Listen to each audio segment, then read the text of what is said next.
baru sekali ini kejuaraan dilakukan, begitu selesai kita punya aset. Jadi saya mau meluruskan juga sebenarnya Sensei Ricky, ya biasalah kalau kita menyelenggarakan kegiatan ada suara-suara sumbang. Kadang-kadang sampai kepleset Roselen jadi porselen gitu kan. Pengurus tugasnya ngapain? Job desk-nya ngurusi. Oke. Pelatih tugasnya melatih. Atlet tugasnya latihan. Wasit juri tugasnya wasit juri. Jangan ditumpang tindih.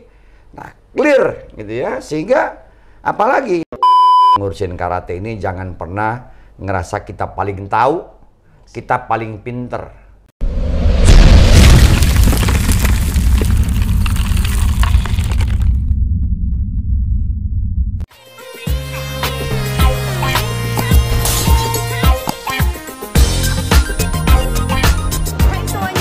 Nonton video kita tanding di OS TV. Jangan lupa like, subscribe, and comment. Thank you. Ya buat semuanya ini untuk anak-anak karate karena ini bermanfaat semua ilmunya. Jangan lupa subscribe channelnya OS TV channel buat anak karate semuanya. Gaspol keren banget. Like and comment share. Gaspol. Dan guys jangan lupa like, subscribe, comment di OS TV. Ayo teman-teman. Oke, buat kalian yang suka nonton OS TV jangan lupa subscribe channelnya OS TV ya. Subscribe. Hai, gue Irfan Hakim. Ayo, please share, like, and subscribe OSH TV. OS TV. Saksikan info karate di OS TV. Seno OS. Lihat nih, ini kantor, syutingnya di kantor FSI alias A Channel. Mantap. Kopinya mantap. Ini kopi mantap nih ya. Ini bikinan si Cici kalau nggak salah ya. Cici nih, jago nih. Nah, ini kan bicara perpindahan. Sangat-sangat sensitif lah istilahnya. Sensitif. Makanya jangan suruh protes lah. Saya cuma ide. Ya, ide. Komen aja, komen. Ya, protesnya jangan ke sini. Kalau ada yang positif, negatif, coba kita lihat komennya seperti apa. Kebetulan ini kan ada Pak Andrian nih. Pak Andrian ini biasa mengalami, beliau di Jawa Barat sering menyelenggarakan Porda ya. Beliau ini sering menghadapi mengenai atlet-atlet yang juga, kan? baik pindah daerah maupun pindah atau berada di perguruan yang di luar gitu kan. Istilahnya entah pindah atau apalah, mungkin dihadapi juga oleh beliau. Gimana pendapat beliau tentang hal ini? Baik, kalau perpindahan itu karena kita sudah punya aturan baku ya, yang dimaktubkan di dalam anggaran dasar dan anggaran rumah tangga Forki. Jadi mau tidak mau kita akan mengacu pada hal tersebut khusus untuk perpindahan antar perguruan. Kemudian yang kedua, perpindahan antar daerah. Perpindahan antar daerah juga sudah ada aturannya dari KONI pusat. Jadi 2 tahun sebelum pelaksanaan event itu harus sudah melakukan persetujuan baik secara administrasi maupun secara juri maupun secara de facto. Namun dengan demikian, kalau kita di Jawa Barat, itu di dalam internal Jawa Barat, itu kita free kan. Oh bebas. Bapak mau pindah kemana? Karena begini Pak, kita balik lagi kepada topik kita tentang komersialisasi atlet. Komersialisasi atlet ini dalam suatu event, itu kapan lagi dia mau dapat uang? Iya. Nah, setelah dia berlatihan sekian lama ya. Makanya saya kadang-kadang, maaf nih, pemirsa. Kadang-kadang saya suka kepada atlet-atlet suka berkata kasar. Lu nggak latihan bagus, lu nggak jadi juara, goblok dan bodoh. Kenapa? Pemerintah sudah mengapresiasi Anda dengan sangat baik. Kebayang nggak kita dulu juara PON itu cuma 2 juta Pak? Iya. Kita juara SEA Games itu nggak ada. Kita juara. Sekarang punya rumah ya? Sekarang punya rumah. Kita cuma pakai jaket Indonesia sudah bangga. Tanya sekarang dikasih rumah, dikasih ini, dikasih sudah ini. Rumah uang 1 miliar. Latihan lebih berat kita perasaan dulu itu. Yeah. Peraturan lebih berat kita daripada dulu itu. Kontaknya. Dulu kontak. Iya, sekarang kan semua sudah terlindungi. Ya, karena Olimpik lah. Itu standar Olimpik. Standar Olimpik. Nah, kita ini kan harusnya makanya saya sering berkata kasar kepada atlet binaan itu, lu goblok, lu tolol, latihan leha-leha, menyia-nyiakan waktu Anda, menyia-nyiakan tenaga Anda hanya untuk status saja. Di belakang udah ada yang ngantri pengen di posisi itu padahal. Banyak yang banyak sekali, dan kita tidak boleh memberikan kelonggaran kepada atlet ini. Kadang-kadang kita juga harus nge-push kepada atlet ini, push dalam artian memberikan motivasi. Yang tinggi. Iya. Nah, kembali lagi kepada komersialisasi ini, mohon maaf saya komen lah Pak.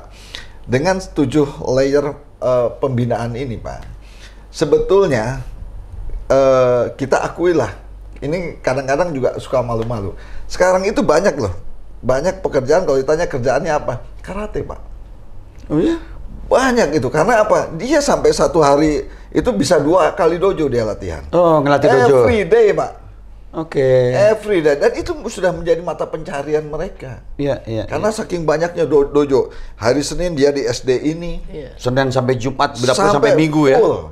Sampai Minggu itu. Nah, ini kan sudah mulai, cuman kita masih malu-malu. Masih kerjaan malu-malu. Karate. Yeah. Well, ini sebenarnya sudah menjadi mata pencarian Pak di daerah. Bisa jadi profesi juga sebenarnya. Sudah bisa jadi profesi. Oke. Nah, ini sebetulnya sudah bagus, cuman ya penataannya kurang. Kemudian yang kedua Pak, ini terkait dengan profesionalisme. Tadi atlet-atlet nasional, besok gua mau jadi apa? Saya mau jadi apa? Sebenarnya ini kan bagaimana di dalam pelatnas itu pun harus ada pemberian wawasan, wawasan terkait karir, terkait setelah ini mau jadi apa gitu ya. Kadang-kadang kan choice-nya itu kan cuma 2 Pak. Gua mau jadi PNS. Iya. Selesai. Atau militer atau polisi. Militer atau polisi. Itu kan choice-nya kadang-kadang yang diambil 2 itu. Padahal di luar itu masih banyak Pak. Example-nya 1, back to profesional menjadi seorang karate. Di Indonesia ini sudah contoh banyak di luar negeri. Apa? Program training camp. You juara nasional, you juara Asia, lu juara dunia. Punya prestasi bagus, lu laku, lu bikin buka training camp banyak orang datang ya. Banyak orang datang. Dengan prestasi yang sudah dia miliki dalam perjalanan karirnya. Sudah pernah dilaksanakan oleh sensei kita Umar Sarip gitu kan, untuk melaksanakan hal training. Cuma belum menjadi budidaya yang baik di kita ini. Kenapa ya? Apa yang disampaikan oleh Pak Dali tadi betul, kita ego daerah masih tinggi, ego perguruan masih tinggi, that's it, itu nggak akan maju Pak. Bahkan saya melihat ada karena gini loh, internasional juga jarang datang. Olahraga karate ini, ya spesifiknya sangat banyak Pak. Kita sama body, belum tentu sama kecepatan. Sama kecepatan belum tentu sama strategi. Dan ini harus saling komunikasi. Bagaimana cara melakukan tendangan yang tidak kelihatan tapi masuk, gitu kan? Bagaimana Anda, semua orang nonton Agayev, gua pengen kayak Agayev, tapi nggak ada yang bisa kayak Agayev. Latihannya begitu-gitu aja. Begitu aja. Nggak ada perubahan. Lihat YouTube begitu, tapi kalau Agayev datang di training camp, semua dikasih Pak. Iya, tinggal kita mau nyontoh nggak dengan caranya dia, dengan polanya dia seperti itu ya. Makanya mana dalam 3 menit itu dia nggak kelihatan ngos-ngosan dan speedingnya masih tetap. Powernya masih tetap. Walaupun kadang saya lihat Agayev juga tidak terlampau tinggi. Tidak terlalu tinggi. Tapi dia bisa ngelawan lawan lebih tinggi dan dia menang gitu ya. Terus diikutin sama atlet kita karena sering banyak nonton YouTube, malah celaka atlet kita. Dia nggak ngikutin latihan-latihannya, nonton hasilnya aja. Nah, ini sebuah pembelajaran bagi kita. Sebetulnya masih terbuka untuk berkarir secara profesional di dalam karate. Kalau kita kembalikan ke topik kita komersial buat siapa? Buat diri sendiri, yes, bisa. Asal kita punya jiwa entrepreneurship. Nah, inilah jiwa entrepreneurship itu harus tetap kita berikan wawasan kepada. Tapi komersial sebenarnya nggak hanya buat diri sendiri. Saya tambahin nih Pak Andrian. Kalau kita mencontoh bola saja, gitu ya, dari satu klub pindah ke klub lain. Ya, contohnya kalau kita boleh mencontoh, walaupun tidak bisa letterless seperti itu ya, itu ada biaya transfer. Biaya transfer itu adalah nilai transfer atas atlet yang dibayarkan kepada klub, bukan kepada dia loh. Dia baru punya nilai jualnya dia sebagai gaji. Nah, kalau ini kita bisa, ya kita nggak berharap langsung seperti bola tentunya ya. Tapi buat saya nggak ada salahnya kita mencontoh gitu ya. Kalau memang karate tadi Pak Andre udah secara detail menyampaikan, bahkan sudah menjadi profesi, harusnya nggak usah malu lagi tentang ngomong karate. Nah kalau ini terjadi seperti itu, banyak loh yang sebenarnya diuntungkan. Sponsorship bakalan bergerak. Terus daerah perpindahan antar di dalam lingkungan provinsi aja, antar kabupaten kota dengan kabupaten kota, tinggal ada aturan mainnya lah supaya tidak sembrono. Ada biaya transfer gitu ya, kayak model klub. Terus pindah provinsi, nilainya tentu juga ada lagi. Ya bahkan saya lihat organisasi sendiri juga akan menikmati. Tinggal aturan mainnya. Karena kadang-kadang nih Sensei Ricky, kalau kita buka sebebas-bebasnya, kita suka bablas juga. Betul. Makanya ini perlu nih menjadi sebuah pemikiran dan harus dibuat FGD, forum group discussion gitu ya. Ini apa nih? Ya, sehingga tadi artis tadi juga emang benar-benar dia bisa fokus. Dulu nih saya Ricky, saya dihadapkan pilihan gitu ya. Saya pernah bercerita berkali-kali di tahun 92, saya bayaran ngelatih Sensei Ricky, tahu nggak saya bayaran ngelatihnya berapa? Berapa? 92 ya? 92 saya ngelatih sekali datang 1,5 juta. Belum banyak loh orang sekali datang 1,5 juta. Itu gede kalau di tahun sekarang. Seminggu sekali saya ngelatih, sebulan 4 kali. Gaji saya 6 juta. Dari ngelatih karate. Yang cuma 4 hari. Saya kerja sebulan, gaji saya 1,8 juta. Waktu itu saya dilematis Pak Andrian. Antara gua berhenti kerja formal, gua fokus di karate. Lalu saya berpikir lagi, belum bisa hidup nih, gitu ya. Terus akhirnya saya mulailah fokus di karir pekerjaan saya. Nah harapannya kan ke depan, yang tadi Pak Andrian, ini bahkan sudah menjadi profesi, ada orang juga yang menaruhkan pekerjaan karate, benar-benar ini dapat menjamin hidupnya. Oke? Ini kan luar biasa di gerakannya, akan sangat luar biasa. Gitu. Cuman ya itu tadi, ego-ego tadi, ini kadang-kadang ego-ego sentris yang menjadi berat. Dan sebenarnya nggak ada, sebenarnya menurut saya ini bukan agama. Kalau agama udahlah kita yakin dengan keyakinan kita masing-masing gitu ya. Dan tolong dengan sebaran yang semakin banyak, persaingan yang semakin kompetitif, kompetisi yang semakin berkelanjutan seperti series tadi, kita akan menghasilkan atlet-atlet terbaik. Iya, menarik.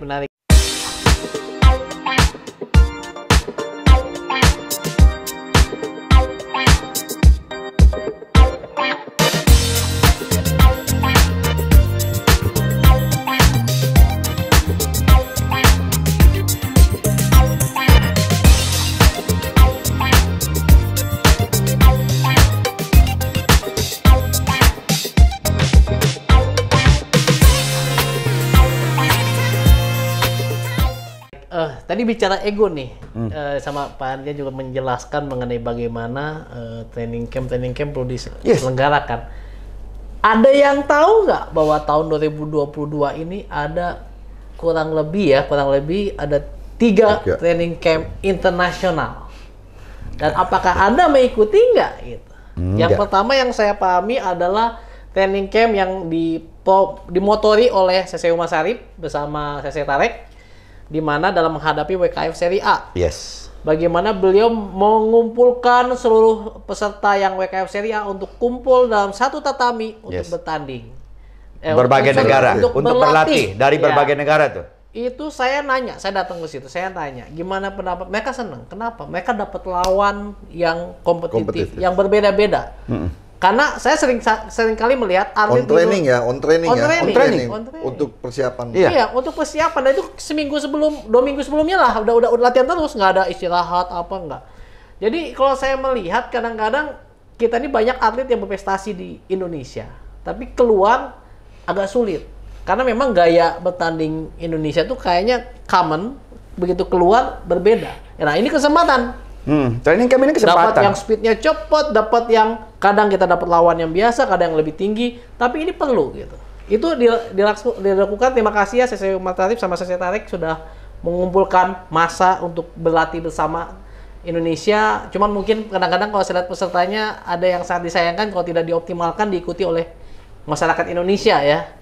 Yang kedua, Sensei Ozzy dari Jawa Timur, terima kasih juga telah mengundang juara dunia tuh. Juara dunia Olimpiade Sensei Sandra Sanchez ditemani oleh suaminya Sensei Jesus, yang atlet kata juara dunia Olimpiade dan luar biasa. Kalau saya mendengar dari beliau ya, kalau mungkin koreksi aja kalau saya salah, mungkin beliau pun ekspektasinya lebih dari itu, bisa dinikmati oleh masyarakat Indonesia. Saya tahu beliau ngeluarin uang itu besar. Jadi istilahnya kalau mau hitung-hitungan uang, beliau malah spend lebih banyak uang di situ. Tujuannya apa? Supaya masyarakat Indonesia bisa ikut belajar di situ. Gali ilmu. Iya, manfaatin. Momen itu susah. Iya. Berikutnya datengin lagi Sensei Ozzy masih, Sensei Luigi Busa. Salah satu juara Olimpiade juga. Kumite datang di sini dan ya diikuti oleh beberapa peserta, namun masih ekspektasinya bisa disupport oleh banyak daerah dan peserta lah dan perguruan mungkin. Namun ya kalau informasi dari beliau masih kurang juga gitu istilahnya. Dan saya berharap sih karena tahun 2023 ada lagi nanti Sensei Tatsuya Naka diselenggarakan di Bali nih. Nah mungkin teman-teman silakan yang pengen latihan bersama beliau. Sensei Tatsuya Naka itu merupakan salah satu senior di JKA, Japan Karate Association, dan juga bintang film di film Kuro Obi, tonton aja filmnya. Nah ini kesempatan yang bagus, beliau udah pernah ke Indonesia, ini kali mungkin kedua atau ketiga ya. Beliau akan datang lagi di Bali. Nah jadi teman-teman silakan bagi yang mau liburan sambil berlatih di situ bisa gitu. Nah itu kan training camp internasional. Jadi kalau kita bilang nggak ada training camp sebenarnya ada juga, tapi mereka perlu mengambil kesempatan ini gitu kan. Itulah mungkin pertama mungkin informasinya kurang menyebar luas gitu ya. Saya yakin mereka butuh. Terus informasi berbenturan dengan waktu. Tapi harapannya kalau sampai disampaikan nama Sensei Andrian tadi, kalau ini memang sudah menjadi profesi, ini sangat mudah loh kita jual gitu ya. Dan kita nggak usah malu berlatih dimanapun gitu ya. Karena event-event ke depan ini semakin banyak gitu ya. Dan bukan hal yang nggak mungkin bahwa industrial karate atau karate industrial ini akan menghasilkan bibit-bibit terbaik nantinya. Seperti itu sih. Bahkan gini Pak, kalau di luar negeri itu dojo itu ruko Pak. Ruko aja, kadang 3 kali 10 meter, 3 kali 6 meter. Mereka yang penting main kata itu full, bisa bergerak, selesai sudah. Itu apalagi kalau untuk komite mereka nggak ada masalah. Tapi matras rapi gitu, nggak perlu kita harus dalam ruangan besar gedung gitu. Itu identik Indonesia kayak gitu. Ini kan kadang-kadang kan kita suka euforia duluan gitu. Padahal in a small place you can be a professional gitu kan. Ya mudah-mudahan lah ke depan ya banyak kan senior-senior, mungkin Umar Sarip nanti, Sensei Umar Sarip bisa buka dojo gitu ya. Terus sensei-sensei lain ada Sensei Sihang, Tommy Firman misalnya, dan banyak lagi Sensei siapa dari yang mantan juara. Dan saya sebenarnya berharap kan sudah banyak mantan atlet nasional seluruh Indonesia itu sudah tersebar baik dari Aceh sampai ke Papua itu udah. Makanya sebenarnya saya ngeliat gini, kita punya potensi. Mereka pernah berbicara di kancah internasional, mereka pernah mengibarkan bendera merah putih di negara orang. Nah, harusnya nih saya baru terlintas nih, kita bikin grup discussion mantan juara-juara ini, diskusi kayak salah resehan gitu loh, untuk bagaimana sih ke depan karate kita bisa lebih baik. Dan kita nggak usah malu, nggak usah marah. Ya kita dengar apa sih output hasil akhirnya demi perbaikan karate Indonesia, dan kita mampu berbicara di tingkat-tingkat yang lebih tinggi. Seperti itu Sensei Riki. Ini luar biasa loh. Ya menarik Pak. Dan satu hal lagi nih yang saya dapat info, sebenarnya dari luar negeri itu ada juga loh yang minat sama pelatih-pelatih dari Indonesia. Ada mereka sampaikan. Cuma kadang-kadang term on condition orang Indonesia ini agak sulit karena dia mikirin keluarganya. Kadang-kadang dia nggak di Dubai itu ada yang request, atau pelatih asing negara lain pun ada. Mahal selama loh. Kita bisa profesional. Betul. Saya berapa kali diminta Sensei Riki, bayarannya itu bisa sampai 7.000, 10.000 gitu ya. Tergantung prestasinya dia gitu ya. Ada US dollar gitu ya. Terus dapat fasilitas, tinggal di apartemen. Nah, kendala-kendala itu tadi, kadang-kadang nih kita mau berangkat, ninggalin keluarga. Ada loh Pak orang Indonesia yang akhirnya menjadi warga negara mereka karena prestasi itu. Mantan atlet nasional, Okida. Oh iya, Di yang Brunei ini ya, itu di Brunei, betul. Jadi warga very profesional sampai sekarang dia menjadi pelatih nasional. Berarti dia mungkin salah satu yang mampu menunjukkan karate menjadi profesi ya. Oke. Saya kuda, jangan lupa Indonesia. Ya kalau saya simpulkan nih, ternyata pintu bukan komersialisasi, mungkin lebih profesionalisasi. Profesionalisasi. Pintu atlet bisa berprestasi dan berprofesi secara profesional itu ada sebenarnya. Ada ya. Cuman mau nggak kita urun rembuk. Ini kan kadang-kadang ya mohon maaf di karate nih, kita sabuk hitam, kita disebut sensei, kita disebut shihang gitu ya kan. Udah karena senioritas kadang-kadang nggak mau dengar. Kadang-kadang buat saya kayak saya kerja di kantor, saya boleh pimpinan perusahaan orang nomor 1. Tapi siapapun ngomong saya dengar. Ya. Jadi jangan lihat siapa yang berbicara, tapi apa yang keluar dari mulutnya dia. Kalau punya manfaat, kenapa tidak siapapun gitu loh. Nah ini yang kita harus mau lah gitu ya, harus mau merubah itu. Dan saya yakin banget karena tadi Sensei Ricky ngomong, kebayang nggak nih atlet nasional nih? Okay? Pertama jauh dari orang tua. Ya. Okay? Yang kedua tidak memiliki kehidupan sosial. Iya. Oke. Okay? Terus tiba di satu titik, sekolah juga kadang-kadang ketinggalan. Oke. Okay? Terus tiba di satu titik, selesai masanya. Oke. Okay? Ya syukur-syukur dia sekolahnya selesai. Terus tidak jadi profesi buat dia. Mau berakhir kayak gimana ini? Yeah. Okay? Nah, ini kan yang kita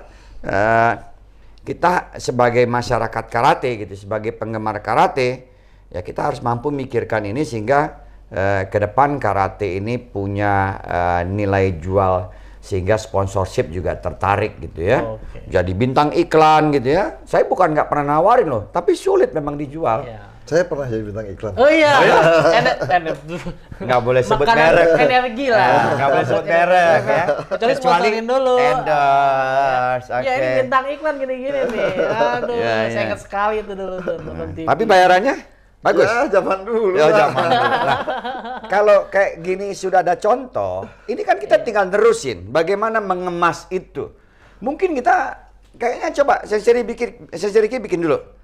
Kita manajemen untuk atlet karate. Kita manajerin. Kayak berapa orang kan biasanya gitu ada kayak manajemen artis gitu ya, terdiri dari beberapa artis. Kita bikin lah. Bisa. Ya. Ya, siapa nanti atlet-atlet karate yang mau di manajemenin kita, ini baru wacana saja, tapi ayo kita lakuin ini sama-sama, saya yakin banget gitu. Agen prestasi ya? Gitu. Agen prestasi. Sebenarnya di cabur lain saya lihat ada. Banyak. Cabur lain banyak. Banyak kan renang, golf, itu angkat banyak, besi itu profesional. Nah ini gimana nih? Ini kan sangat kontroversi nih. Mungkin teman-teman pemirsa yang biasa menyaksikan OS TV punya pendapat lain atau mungkin setuju dengan usulan beliau-beliau ini. Bagaimana bisa profesional di bidang perkaratean baik sebagai atlet maupun pelatih gitu ya. Nah silakan tulis di bawah, komen di bawah ini. Kalau ada pertanyaan tulis juga. Siapa tahu nanti pertanyaan-pertanyaan teman-teman yang menyaksikan ini bisa kita jadi bahan diskusi lagi ya. Sama satu mungkin ya karena mungkin ada beberapa yang nanti saling menanggapi gitu ya. Saya mau disclaimer dulu. Saya rasa Sensei Andrian juga setuju disclaimer. Maksud pembicaraan ini adalah bagaimana kita ke depan lebih baik. Yes. Tidak bermaksud memojokkan para pihak, nggak ada maksudnya. Ini hanya karena hobi, cinta, sama sedikit gila sama karate. Tidak bermaksud sedang memojokkan siapapun, tapi mari bagaimana kita membuat karate menjadi sebuah industri dan sehingga kita punya atlet-atlet yang memiliki daya saing yang luar biasa. Ya, kita tidak bermaksud itu. Dan semua tentunya untuk merah putih. Merah putih, karate merah putih.